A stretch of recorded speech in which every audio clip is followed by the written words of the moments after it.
I'm Judy Stiles. Thank you for joining us this week on Newsmakers. Well, the end of one year and the beginning of another, and a lot of organizations look forward to the new year for a lot of reasons. And today we're visiting with Crosslines to find out about a special year coming up for them. Joining me, we have Rikki Smith and Kathy Lewis. Thank you for being here today. Thank you. 2017 is a special anniversary for you. Tell me Yes, about it is. We'll be celebrating our 35th year, so we're very excited about that. And I know that those anniversaries probably go by pretty quickly. It seems like just yesterday we did an interview maybe with 30 years in.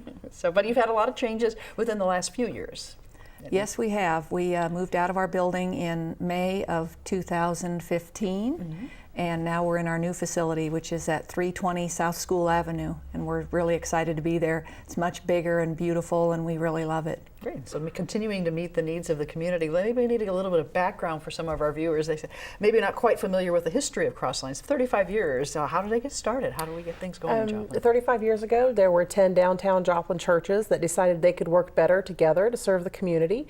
So they started a clothes pantry, or clothing bank, and a food pantry, and started out very small.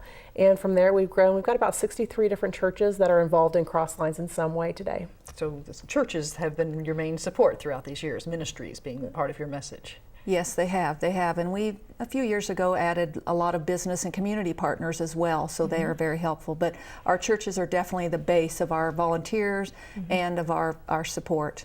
Now, when you look at the scope of the needs of the region, could you say that Crosslines is perhaps one of the main providers of those services for food and services in the pantry? I would think so. We have a much larger facility now, and we're able to now increase the number of folks that we're able to serve and provide some different opportunities for them in our new facility as well. So we're excited about bringing all those things together in a new facility for the community. Okay. Now, every organization obviously has a mission or a purpose. Kathy, how do you describe if someone comes up to you and says, what's the purpose of Crosslines?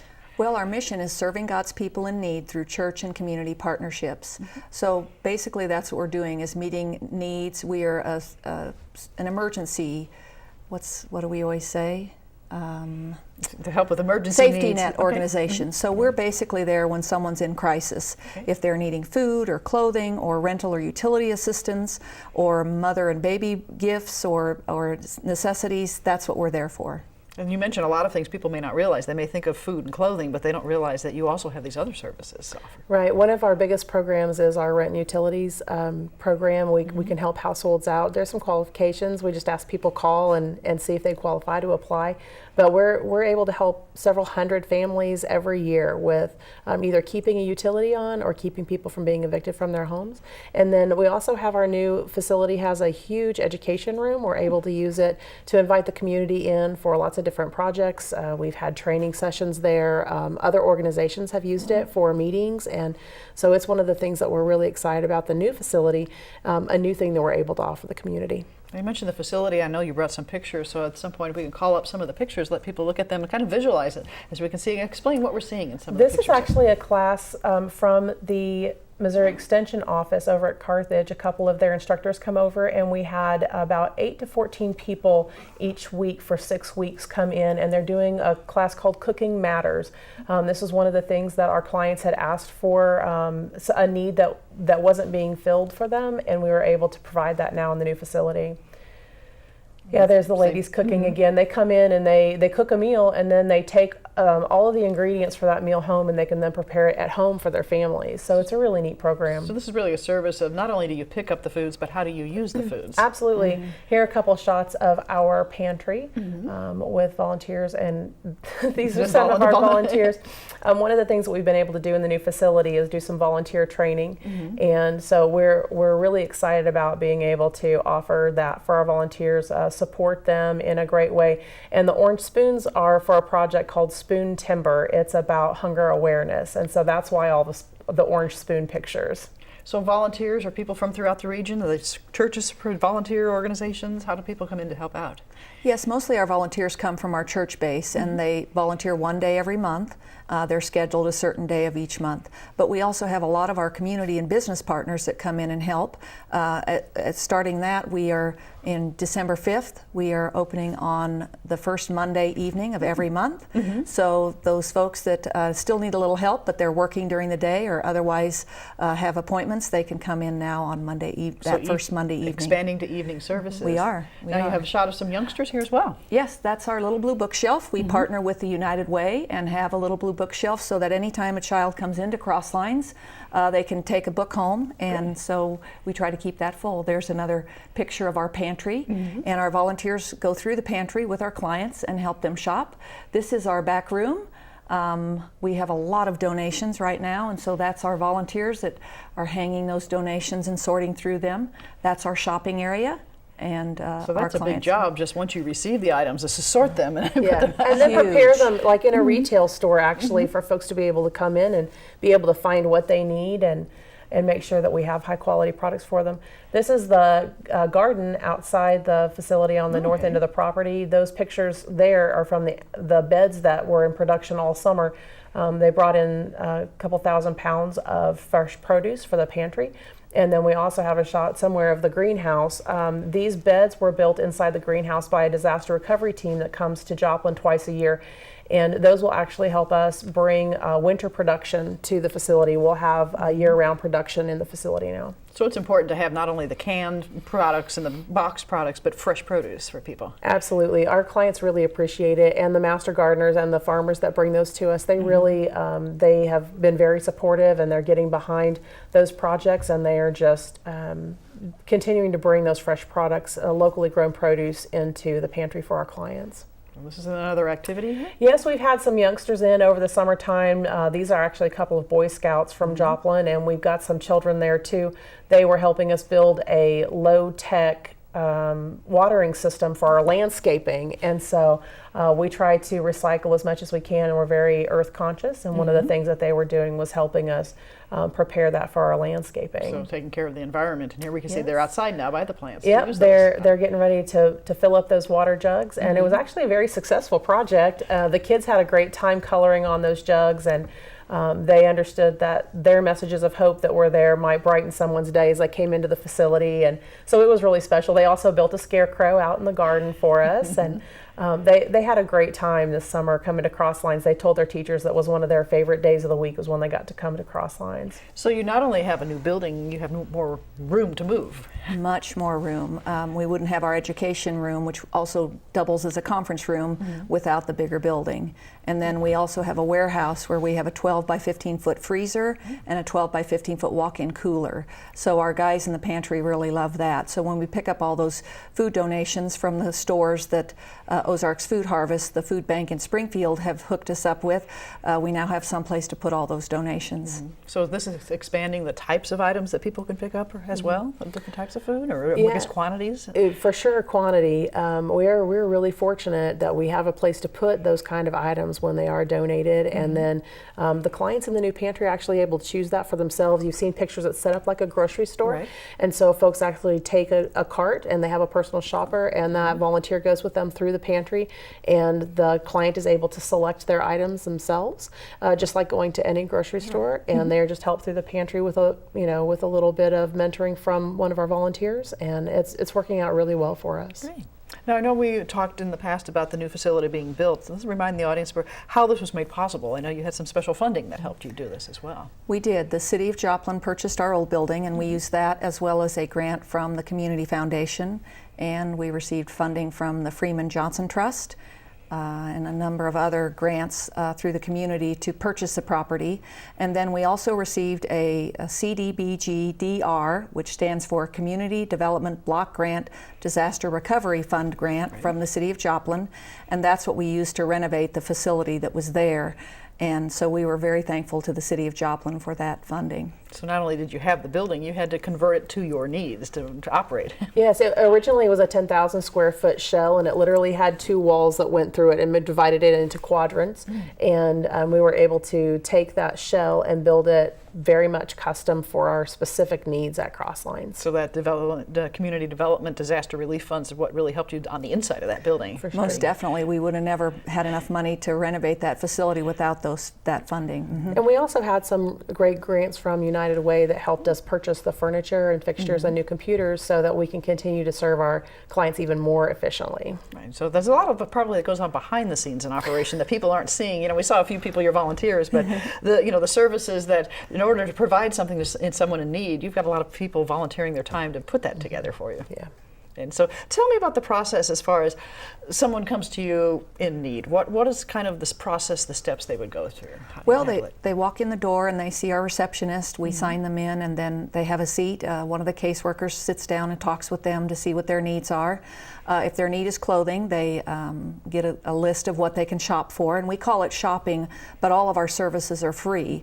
So they shop for clothing, and then they, like Rikki said, they can go into the pantry and do their own shopping.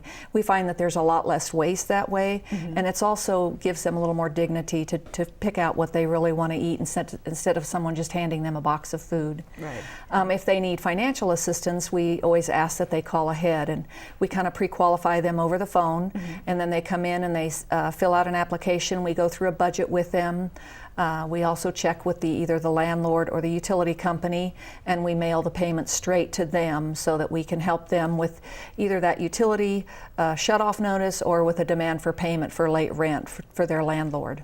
Now, do you work closely with other community agencies that might be helping people in need as well? And there's a Oh, lot we of people in certainly town do. helping others. Yes, we certainly do.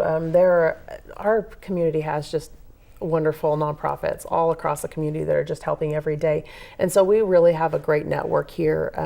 If there's something that Crosslines doesn't have that a client needs, we're able to call or make a referral.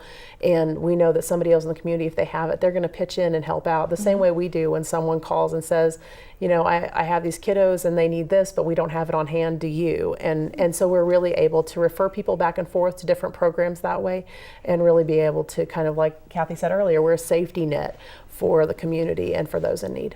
Now, we saw children in the picture, and you mentioned families. Are you seeing any patterns as far as families, more families in need, or can you characterize that type of thing in our community? Is that possible? Well, I think the number right now is about 35% of our clients have children in the home. We also see a lot of the disabled and the elderly as well. So definitely families are some of those that are in need, and that we help at Crosslines. And of course, the holiday season is the time of year when everybody thinks about everyone's giving, contributing, and so forth. I'm sure. Do you see an uptick as far as contributions, things coming in this time? We do. We see an uptick this time of year because people are very much aware of the blessings they've been given and they want to pass that on. But we have events throughout the year and different times throughout the year that people really focus on giving to Crosslines and other agencies. We have Jomo Restaurant Week coming up. We do that twice a year. Local restaurants have special on their menu. If you donate canned goods, then you get to take advantage of that special. And then all that food comes to Crosslines. Super Bowl Sunday, we've been doing for many years. Super Bowl Sunday is a lot of fun. The churches throughout the community and different companies and organizations will collect food and then bring that in honor of the Super Bowl. They collect soup items and things that go with soup, the crackers and that kind of thing. And so we typically get stocked up on that then. But we just throughout the year, we have people who are really mindful of what the needs are in our community. So we're very fortunate that way. So do you go through stages where you probably obviously get a lot of soup in January, for instance? Yes. Consistently, do you have certain needs? If people are watching, is there a certain type of item that you say, I wish we all had more of this to help people? Yes, and if I could be so bold as to say, not vegetables. Everybody buys a can of beans. They right? do. They do. Green beans and corn seem to be something that you get with every food drive, but our major needs are usually always canned fruit and canned meats like tuna or spam or Dinty Moore beef stew, that kind of thing. And then we also have trouble keeping cooking oil on the shelf as well. Okay. What about some of the basics, the staples, the flour, the sugar? Do you also take those types of things if people were looking for those? We do. We actually, we can take those items, and if they're in a larger container, let's say, and we've had people donate a 50-pound bag of flour, sugar, whatever it is, they will bring that to the pantry, and we can actually divide that down for families to be able to take home. So it's more cost effective for the donor to purchase it, and it's also something that we can do on our end to be able to get that into multiple households. Well, seeing the pictures that you had of people cooking, I think that, well, somebody had a bag of flour or the sugar, using the basics, then they could go from there to create those meals and create things they want to bake. Right, and that's why we're just so thankful to have that education room. The Extension office did cooking classes, but we've had other community members that have offered to do that. We just haven't gotten that arranged yet, but we're really excited to show that I think a lot of people cook a lot less than they used to. Right, so to teach them that basic skill, then they can purchase that flour and sugar and the raw meat instead of prepared items, which is a lot more expensive. Right. Now, what about just the basic material needed to cook, the pots, the pans, and so forth like that? If somebody comes in and says, well, I could use some food, but I don't have a pot to heat up the soup in. Our donations room actually accepts all kinds of household items. I typically say things that are smaller than a microwave.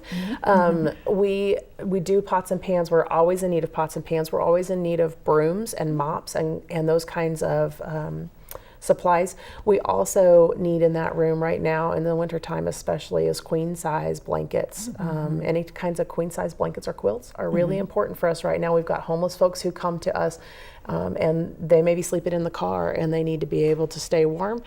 So we try our best to provide those things, but we would certainly appreciate donations of any of those cold weather items. So especially in this winter time of the year, you're Yes, looking for ma'am. those wintry items, and as people open up their closets and find coats and things they haven't Yes. worn for the last year, you have a home for those coats. We sure definitely do. do. We can never keep enough clothes on the racks, and coats especially in the wintertime. We allow each household to get a coat per person in the household each winter so that they will have those items. And then, of course, the blankets and those warm things. Things that they need for the warm weather. So even though we're in the middle, heading toward winter, it's cold, people may still have something in their closets to clean them out. Right. Now, do you have seasonal clothing then? For instance, somebody has the winter clothes now, they open up, get ready for summer. Do you have a change of seasons in the store per We se, do. like you would? We absolutely do. Actually, that's exactly what we do.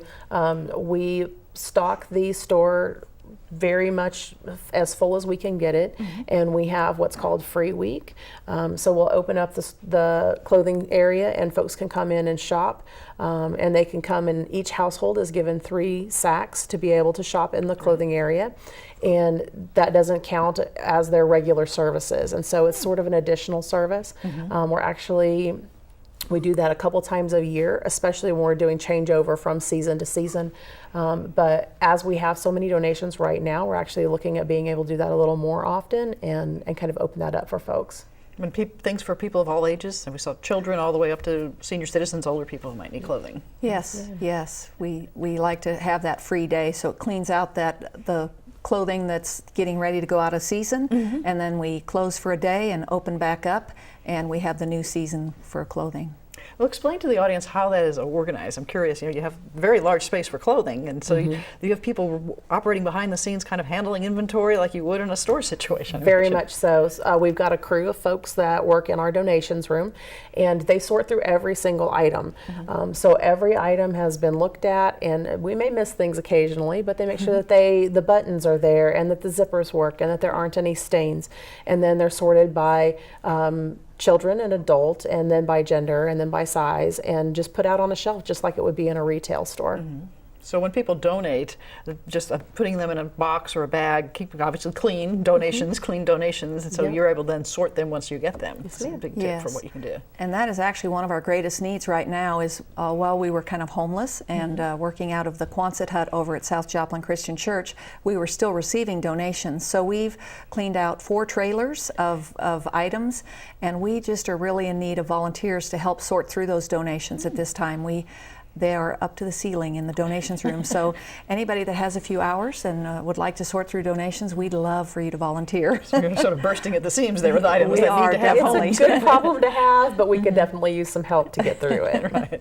So this transition time that you've gone through in the last year or a few months of getting things settled in, have you found that, obviously you have challenges like that, but the excitement must be there too, isn't it? It definitely is, and we open up every day. We say a prayer before we open the door, but along with that, I also let everybody know that there's one constant at Crosslines right now, and that's that things are going to change.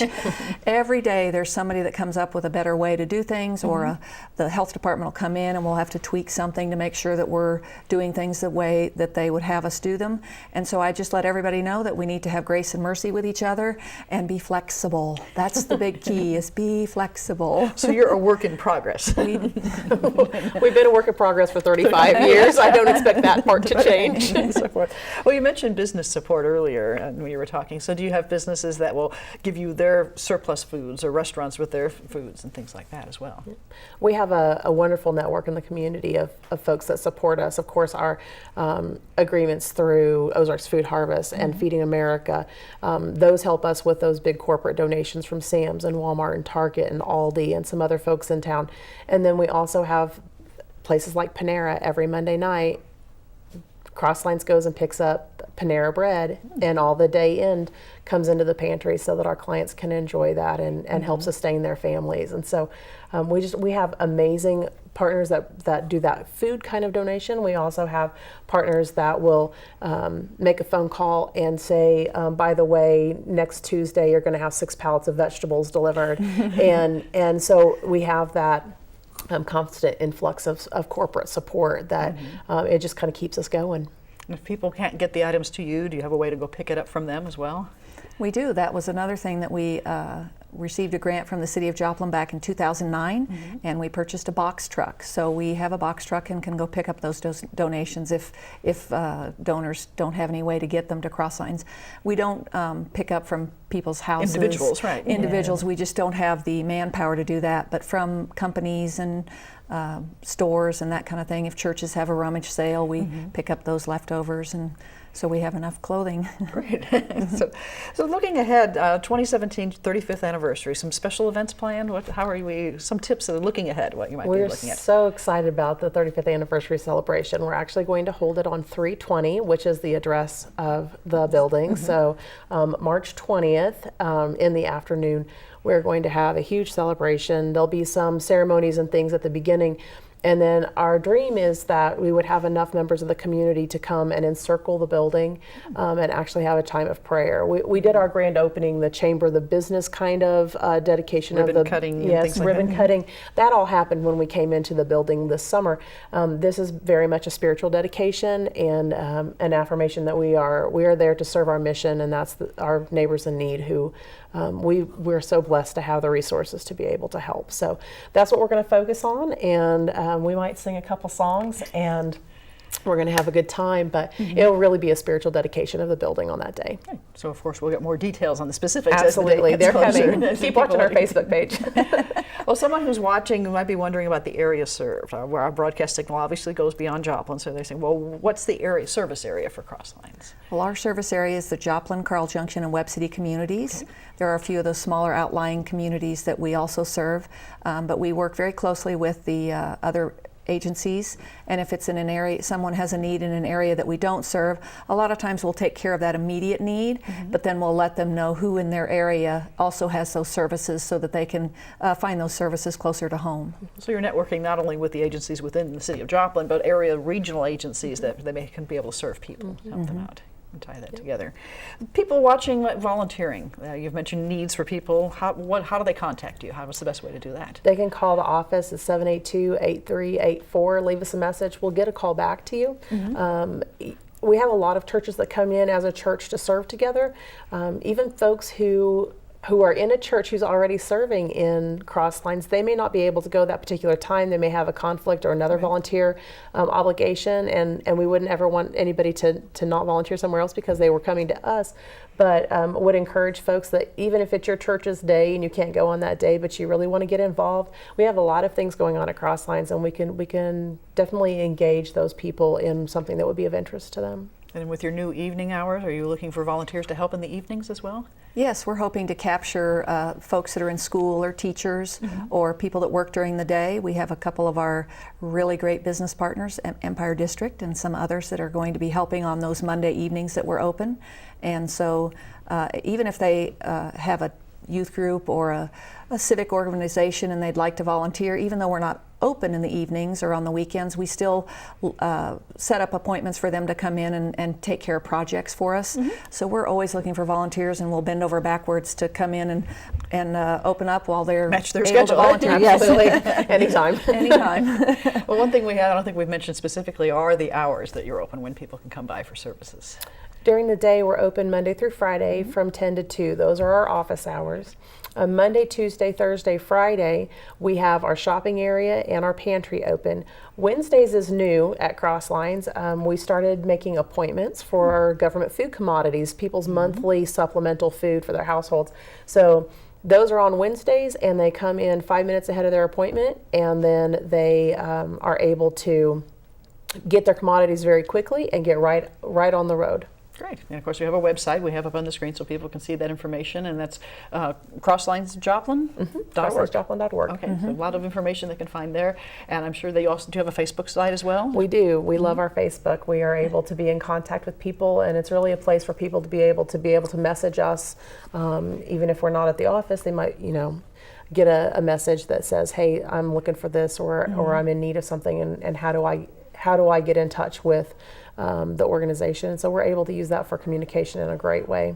Now, how do most people find out about Crosslines? Is it word of mouth? If people walk in, somebody told me about you, or how did you find out from them? Yes, there's a lot of word of mouth, but we also have a lot of referral agencies. The Department of Social Services refers a lot of folks to Crosslines when they have a need for food before they get their food stamps, or if they're having an issue with their food stamps.